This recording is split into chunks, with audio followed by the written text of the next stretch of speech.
혹시 인터넷에서 이거 뭐 웃기기도 하고 슬프기도 한 이야기인데 그 가수 홍서범 씨랑 김은국 씨랑 싸웠던 이야기 혹시 보신 적 있으십니까? 네. 홍서범 씨가 58년생, 김은국 씨가 59년생. 홍서범 씨가 한 살 많은데요. 10년을 넘게 홍서범 씨가 김은국 씨한테 형님이라고 불러. 워낙 늙어 보이니까 또 처음 만나면서 나 나이 많어 이제 그래가지고 10년 넘게 형이라고 부른 겁니다. 형님 했다. 서로 나이를 모르고 형님 하고 그래 아우야 하다가 김은국 씨 노래 중에 뭐가 있죠? 59년 왕십리라는 노래를 발표했죠. 노래를 발표하니까 깜짝 놀란 거예요. 형님 59년생이세요? 물어본 거예요. 그다 59년생이야. 그랬더니 그럼 내가 이제 앞으로 형님이라고 부르기 좀 애매합니다. 어색합니다. 나는 58년생이거든요. 이제 형님이라고 부르기 어렵습니다. 뭘 이제 와서 그러냐고 서로 머쓱한 관계가 애매한 관계가 된 겁니다. 그러다가 서로 계속 애매하게 이 관계가 어긋납니다. 이제 연예인들끼리 체육대회를 크게 하는데 또 김은국 씨가 알다시피 유명한 그 축구 좋아하는 사람이지 않습니까? 혼자서 주장하고 감독하고 심판하고 혼자 다 한 거예요. 다 해먹다가 이 홍서범 씨가 벤치에 앉아 있는데 그날 전후반 경기 세 번 경기를 뛰는 동안 홍서범 씨를 한 번도 안 부른 거예요. 벤치에만 앉혀놓고. 홍서범 씨는 연예인들끼리 체육대회 한다고 이제 자기 애들, 장인, 장모, 조카들 다 불러가지고 그 연예인들 구경시켜준다고 아빠 축구 차는 거, 볼 차는 거 보라고 데리고 왔는데 전후반 경기 해갖고 축구 경기 3게임을 치르는 동안 한 번도 홍서범 씨를 뛰지 못하게 하고 그랬다는 거예요. 이 너무 속에서 부글부글 끓고 저거를 내가 10년 동안 형이라고 불렀다니 그 마음이 있었던 거죠. 이야기가 계속 복잡해집니다. 나중에는 TV 공연에서 연예인들끼리 또 합주로 모여서 공연하는 날이 있었는데 거기에서 이제 또 홍서범 씨가 음악적으로 이제 리드를 하다 보니까 김은국 씨한테 한 살 동생이잖아요. 야, 너 그것도 못하냐? 이 새끼야, 저 새끼야, 야, 임마, 너 임마, 이제 그렇게 해갖고 까마득한 후배 가수들 앞에서 싸움이 벌어지게 된 거예요. 박자 맞춰라, 이 새끼, 저 새끼, 18, 19, 20, 21, 막 이제 막 싸움이 난 겁니다. 얼마나 부끄럽습니까? 근데 사실 나이 차이가 얼마 안 납니다. 홍서범 씨가 58년생 12월이고 김은국 씨가 59년생 4월생이에요. 5개월 차이인데 이게 서로 형이라 부르냐 마냐 이제 그거 자존심 싸움. 나는 그렇게까지 10년 동안 그렇게 나한테 형이라고 했는데 내가 거꾸로 다시 형이라고 나는 그렇게 뭐 부르지 못한다. 나는 사실 한두 살 위아래는 다 친구 먹고 살고 있다. 이제 그렇게 민망한 이야기 끝에 이제 최근에 이제 화해를 했다고 이제 인터넷에 나오게 된 겁니다. 화해를 하니까 화해를 한 대로 이제 문제가 생깁니다. 자, 이제 화해를 했다. 그럼 너 이제 이문세한테 어떻게 부르냐? 씨씨거리냐? 뭐 형이라고 그러냐? 뭐라고 그러냐? 임백천한테 뭐라고 그러냐? 너 서른도한테는 어떻게 뭐 친구라고 먹었냐? 뭐 형이라고 부르냐? 이 싸움이 그것도 이제 족보가 복잡해진 거예요. 옛날에 뭐 한두 살은 그냥 친구 먹기도 하고 그랬잖아요. 뭐 호적 잘못 쓰기도 하고. 그래서 막 그 자리에서 막 서른도 씨한테 전화해가지고 막 씨씨 하는지 뭐 존칭을 쓰는지 이름 부르는지 막 그걸 확인을 하려고 다 큰 어른들이 유치 뽕짝으로 그렇게 하는 모습들이 보였습니다. 국민들에게 굉장히 친숙한 두 사람의 관계인데도 이렇게 쉽지 않구나라는 것을 수십 년을 이어온 복잡한 어려움이 있다라는 것을 보게 됩니다. 오늘 성경에 보면 자칫 애매하고 어려울 수 있는 두 사람의 이야기가 나옵니다. 바로 예수님과 세례 요한의 이야기입니다. 세례 요한이 조금 더 형입니다. 몇 개월 형입니다. 그리고 나중에 세례 요한의 제자들이 예수님의 제자로 갈아타는 문제도 생기게 됩니다. 그리고 또 예수님이 분명히 동생인데다가 친족들 사이에서 서로 어느 정도 알던 관계였던 것 같습니다. 그래서 오늘 요한복음 1장 29절 이하의 말씀의 장면은 예수님이 요한에게 나오시는 장면입니다. 우리 지난 주일은 교회 절기상 예수님의 세례 주일이라고 그랬죠. 그래서 세례에 관한 말씀을 보았는데 오늘은 세례 이후의 이야기를 보는 겁니다. 세례했던 세례의 장면을 요한이 기억을 떠올리면서 이렇게 이야기를 하는 겁니다. 예수님이란 분이 이제 공생애를 시작하기로 결심을 한 것 같다. 요한은 아마도 예수님의 이런 계획을 알았던 것 같습니다. 요한은 예수님을 예비하는 선지자였기 때문에 이것을 잘 알고 있었던 것 같습니다. 그런데 그 자리에 있던 다른 사람들, 예수님이 세례를 받을 때 있던 다른 사람들은 예수님을 구원자로 알아보지 못했습니다. 나중에 예수님의 제자가 된 사람들도 예수님을 구원자로 알아보지 못한 경우가 많았습니다. 예수님이 자라날 때 어린 시절 함께 보냈던 이웃들도 예수님을 구원자라는 분으로 알아보지는 못했던 것 같습니다. 요한처럼 예수님을 구원자로 알아보는 것 너무나 희한하고 신기한 일이라는 겁니다. 누가 알아채는 것이겠습니까? 어떤 사람이 구원자를 구원자로 알아채는 것이겠습니까? 구원을 고대하는 사람, 하나님을 바라보는 사람이 이런 결정적인 순간을 알아차리지 않을까 생각을 해봅니다. 오늘 말씀을 통하여서 결정적인 순간을 알아차린다라는 것은 어떤 의미가 있고 우리에겐 어떤 유익이 있는지 살펴보도록 하겠습니다. 그 결정적인 순간을 알아차린 세례 요한, 그리고 그 제자들의 이야기를 통해서 배울 점들을 몇 가지 살펴보겠습니다. 한번 첫 번째 교훈을 따라해 주십시오. 세상 속에 속해 있습니다. 한 번 더, 세상 속에 속해 있습니다. 예수님을 본 세례 요한이 세상 죄를 지고 간다라고 예수님을 향해서 이야기를 합니다. 34절, 요한복음 1장 34절 큰 소리로 읽어주시기 바랍니다. 내가 보고 그가 하나님의 아들이심을 증언하였노라 하니라. 내가 보고. 그러니까 지금 예수님 세례 받으시고 며칠 지난 다음이에요. 내가 그때 봤더니 이분이 하나님의 아들이시구나. 여기서 봤다라는 거는 여러 가지 의미가 있을 수 있는데, 영어에도 봤다라고 하면 뭐 see, watch, look 이런 단어가 있듯이 그리스 말, 성경이 기록된 그리스 말에도 여러 가지 의미가 있습니다. 그런데 여기서 내가 보고라고 할 때 보고는 쳐다봤다라는 것이 아니라, 그 정도에 머무르는 것이 아니라 경험했다, 알아차렸다, 인지했다, 인식했다라는 뜻이 있는 겁니다. 요한은 예수님을 경험했다라고 이야기합니다. 예수님에 대한 것을 경험했다. 아하, 안다라고 한 것입니다. 그런데 놀라운 말을 합니다. 사실 예수님이 세례받기 전에는 나도 몰랐다. 31절 맨 처음 이렇게 시작합니다. 나도 그를 알지 못하였으나.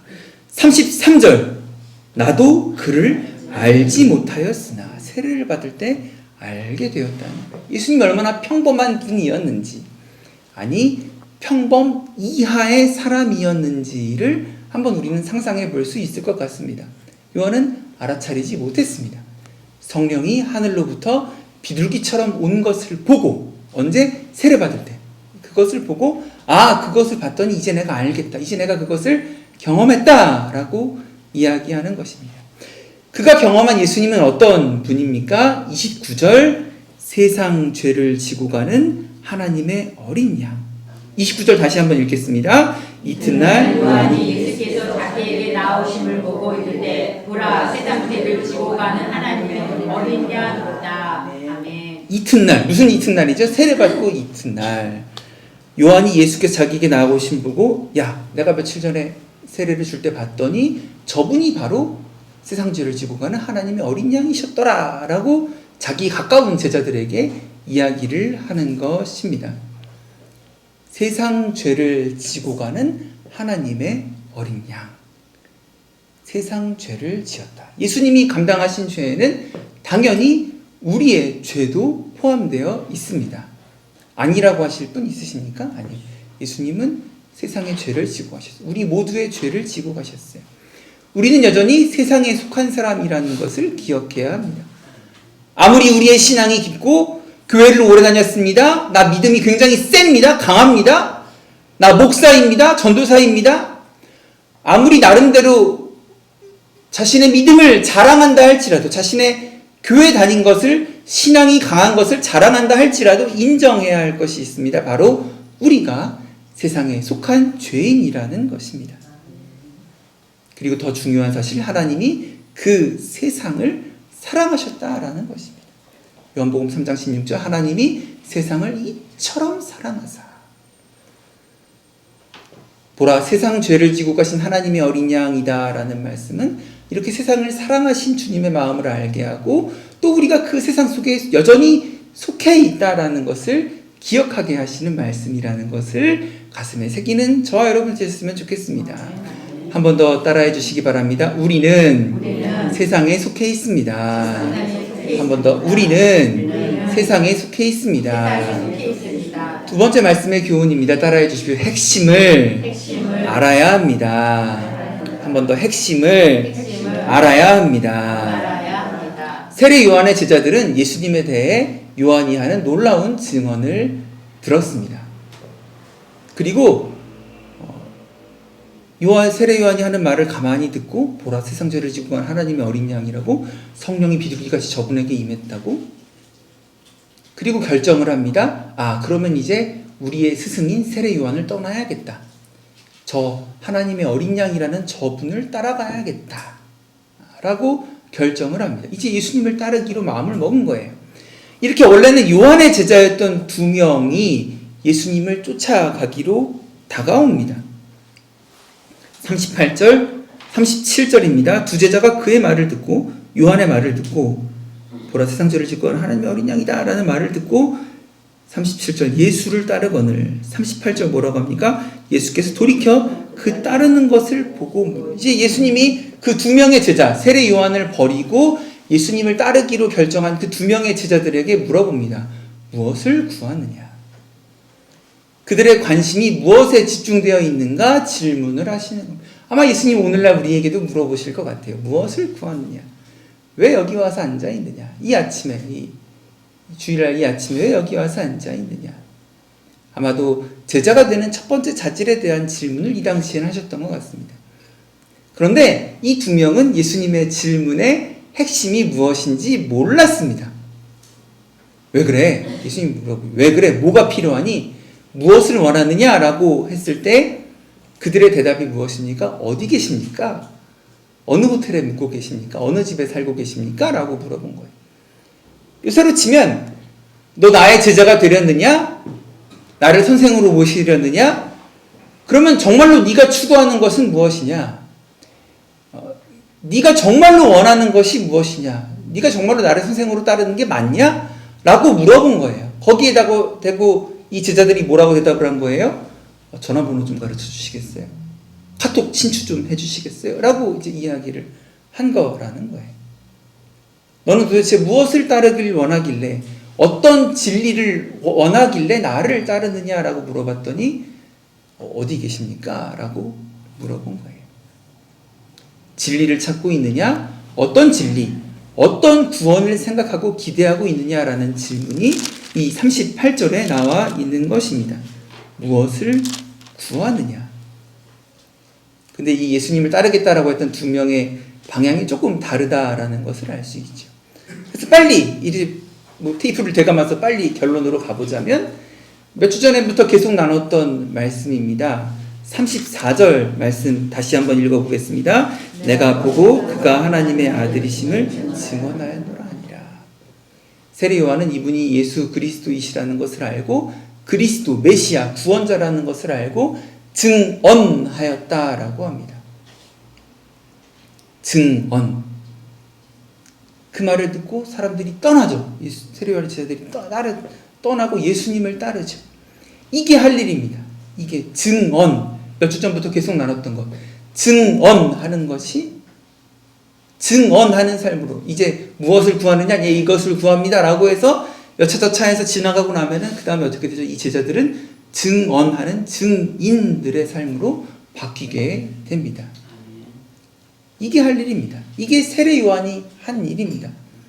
주님께서 어떤 분이신지를 알리고 나를 떠나든 뭐 내게 머물든 나한테 사탕을 하나 사주든 내 밥그릇을 뺏어가든 예수님이 어떤 분이신지 알리는 것, 증언하는 것이 은혜를 입은 사람들의 의무이자 은혜를 입은 사람들의 기쁨이라는 것입니다. 은혜를 먼저 입은 사람들의 기쁨이라는 거예요. 우리가 무엇을 찾고 구하는지 정직하게 주님 앞에 마음을 좀 내어놓았으면 좋겠습니다. 주님, 나는 정말로 원하는 게 있습니다. 내가 주님께 원하는 것이 있습니다. 라는 솔직한 마음을 주님 앞에 좀 내어놓았으면 좋겠습니다. 그리고 거기에 조금이라도 응답하시는 주님을 느껴보신다면 거기에 대한 증인으로 살기로, 증인답게 살기로 결단까지 이어졌으면 좋겠다라는 마음을 품어봅니다. 한번 따라해 주시겠습니까? 주님, 핵심을 알기 원합니다. 핵심을 알기 원합니다. 한 번 더 주님, 주님, 핵심을 알기 원합니다. 핵심을 알기 원합니다. 말씀의 세 번째 교훈입니다. 한번 따라해 주십시오. 경계를 허물어 주셨습니다. 한 번 더 경계를 허물어 주셨습니다. 예수님은 이 동문서답하는 제자들에게 흔쾌히 자신을 찾아오라라고 말씀해 주셨습니다. 39절 뭐라고 하시죠? 와서 보라. 와서 보라.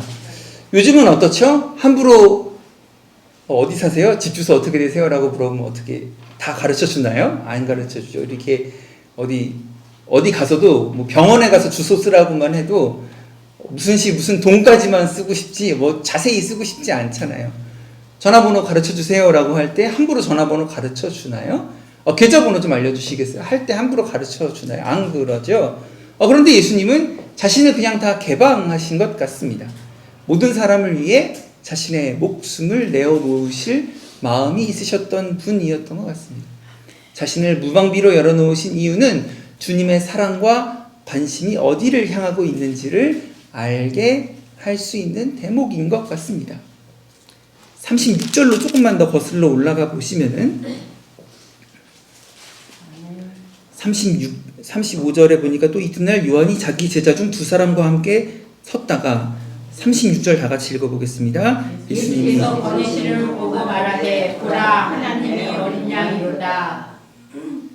예수님이 거닐었다라고 합니다. 거닐었다. 한 자리에 가만히 있는 게 아닙니다. 거닐었다. 여기에서 저기로 갔다가 아닙니다. 여기도 두루 다니고 저기도 두루 다니고 이 사이도 두루 다니고 여기저기 두루 다니시는 모습을 보았다라는 겁니다.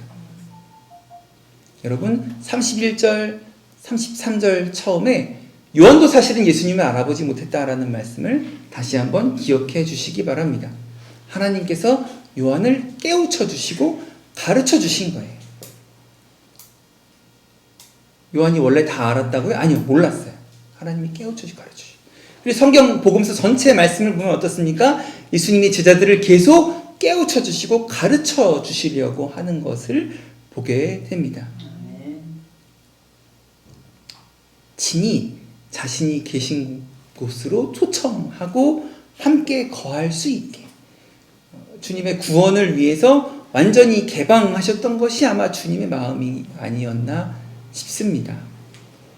주님은 이렇게 계속 부르시고 턱을 낮추시고 가르쳐 주시고 깨우쳐 주시고 알려주시고 함께 마음이 울리기를 원하시고 야 너 나한테 좀 와라 라고 말씀하시는 주님이라는 것입니다. 오늘 우리 마음에도 두드리시는 분입니다. 야 나한테도 와서 봐라. 동문서답하니 괜찮다. 나한테도 와서 봐라 라고 하시는 분이에요. 그리고 그 이전엔 어떻게 하셨느냐? 36절에 거니시는 분이었다. 여기도 자꾸 거닐고 저기도 거닐고 여기도 왔다 갔다 하시면서 계속 그 말씀을 전하려고 하시고 다가오시는 분이었다. 다가가시는 분이었다라는 것이 예수님의 귀한 사역이었다라는 것을 생각해 보셨으면 좋겠습니다. 예수님은 벽을 우리 몇 주 전부터 계속 또 말씀드리는데 벽을 세우고 거기 틀어박혀 앉아서 야 나한테 오려면 이거 해라 저거 해라 이것까지 지킬 줄 알아야 된다 라고 하셨던 분이 아니라는 것을 기억하시기 바랍니다. 벽을 허물고 경계를 허물고 먼저 다니시고 두루 다니시고 와 보라 와서 보라 라고 말씀하시는 분이었다라는 것을 기억하셨으면 좋겠습니다. 그래서 우리는 어떻게 해야겠습니까? 한번 따라해 주십시오. 너무 벽을 세우지 맙시다. 한 번 더 너무 벽을 세우지 맙시다. 말씀을 마치겠습니다. 예수님은 세례 요한에게 먼저 다가가셨습니다. 내가 좀 세례를 받겠습니다 라고 지난주에 다가가셨죠. 이런 예수님의 모습을 보고 요한은 하나님의 아들이 이 예수님이다라는 것을 알고 선포했습니다. 증인이 되었습니다. 혈육으로는 친척이에요. 어떻게 보면은 김은국, 홍서범 씨보다 더 애매할 수 있는 관계예요. 내가 형이에요, 요한. 친척 형이에요. 근데 온 세상을 구원하실 분이 자기에게 세례를 받기 위해 다가오는 것, 이것을 매우 감격스럽게 받아들였던 요한이었던 것 같습니다. 혹시 이 예수님에 대한 이야기, 이 구원자에 대한 이야기를 들으면서도 예수님이 구원의 주님이라는 것이 받아들여지지 않는 사람도 있을 수 있습니다. 반복적으로 들어도 반복적으로 받아들여지지 않는 사람들도 분명히 있습니다. 믿겨지지 않는 사람들. 그런 사람들 사실 좀 많이 만나게 되는데요. 성경 좋다, 교회 좋다, 성경 이야기 재밌다, 예수님 너무 좋은 분 같다. 근데 나는 이렇게 믿어지지는 않는다, 교회 다니고 싶은 마음이 들지는 않는다라는 분들도 세상에 꽤 많이 있습니다. 반복해서 들어도 믿어지지 않는 사람들이 있다는 거예요. 오늘 요한의 경우에는 어떻습니까? 예수님을 보는 것으로, 또 그 성령이 비둘기같이 하늘에서 내려오는 것을 보는 것으로 구원에 이르렀고 많은 사람들을 구원으로 이끌게 되었습니다. 우리는 어떻습니까? 우리는 이제 이 들음으로 구원까지 이어지면 너무 좋을 텐데요. 그렇죠? 들음으로 구원에 이르게 되시기를 주님의 이름으로 축복합니다. 들음으로 구원에 이르는 사람들이 더 많아지기를 간절한 소망으로 품어 보시기를 주님의 이름으로 부탁드리겠습니다. 아멘. 너무나 큰 기쁨 아니겠습니까? 이보다 큰 기쁨이 있겠습니까? 들음으로써 믿음이 자라나고 복음이 심어지고 믿음이 생겨나고 구원에 이르게 된다면 그 들음이 얼마나 복된 들음이겠습니까? 오늘 주님께서 하신 말씀을 다시 한번 기억하시기 바랍니다. 와서 보라, 와라, 보라. 그리고 오늘 우리가 한 것처럼 또 들을 귀를 가지고 들을 수 있는 우리가 되었으면 좋겠습니다. 아멘. 말씀을